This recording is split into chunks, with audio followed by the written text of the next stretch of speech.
இன்னைக்கு காலையில 5000 ரூபாய் உங்க அக்கௌண்ட்டுக்கு வந்திருக்கும். இல்ல வரல. எதுக்காக இந்த பணம்? அதிகமான ஓட்டு பெண்கள்கிட்ட தான் இருக்கு. அது ஒரு சிம்பத்தியை கிரியேட் பண்றதுக்காக 5000 ரூபாய் போடுறாரே தவிர பெண்கள் நலனுக்காக போடுறதே கிடையாது. இந்த தொகையை வச்சு வீட்டு செலவுகள், மருத்துவ செலவுகள், கல்வி செலவுகள் என நிறைவு செய்ய இந்த திட்டம் வழிவகுத்துச்சு. நான் என்ன சொல்றேன்னா, அந்த 2000 தேவையில்லை, 1000 தேவையில்லை, 5000 தேவையில்லை. மசால் வடை சாப்பிட்டா பருப்பு வேவல நூலா வந்துருச்சு. வெயில்ல உங்க மாதாந்திர செலவை எப்படி சமாளிப்பீங்க? விலைவாசிங்களை குறைச்சா எல்லா ஜனங்களுக்குமே, ஆம்பளைங்களுக்கு பொம்பளைங்களுக்கு எல்லாமே பயனுள்ளதா இருக்கும்ல. நோய்வாய்ப்பட்டவங்களுக்கு மாத்திரை வாங்கி கொடுக்க முடியுமா? இந்த மதுக்கடையை மூடுனா இன்னுமே நிறைய குடும்பம் வாழும். இந்த அவமானம் உனக்கு தேவையா? அது மாதிரி நல்லது செய்யலாம். உண்மையாலுமே இந்த 1000 ரூபாய் நமக்கு ரொம்ப பெரிய விஷயம் கிடையாது. இப்போ இந்த தருணத்துல இந்த தோல்வி உங்களுக்கு எந்த அளவுக்கு பாதிச்சிருக்கு? 4000 ரூபாய் பிளஸ் இன்னொரு 28,000 ரூபாய் பெண்டிங் இருக்காமே, 2 வருஷமா கொடுக்கவே இல்லையா?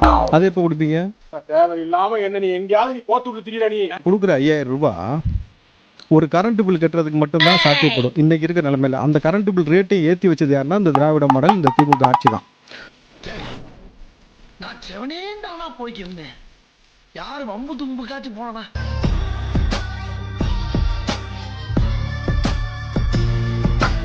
இந்த 5 வாரம் அழிச்சு போண்டா. வாயில அறிவிக்கிறா அளவாடா இருக்கே.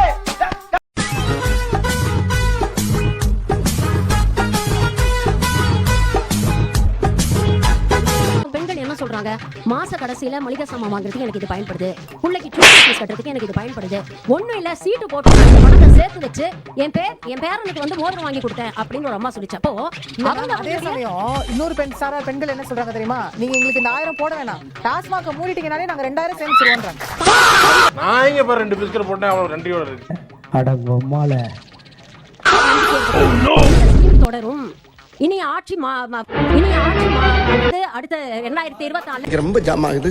இந்த இருக்கு உங்க சீட் தெரியுது, நீ மூடு. திவ்யா சத்யராஜ், கட்டப்பாவின் மகள் திவ்யா சத்யராஜ். நல்லா இவ்வளவு பெருசு இருக்கும் முகம் மட்டுமே.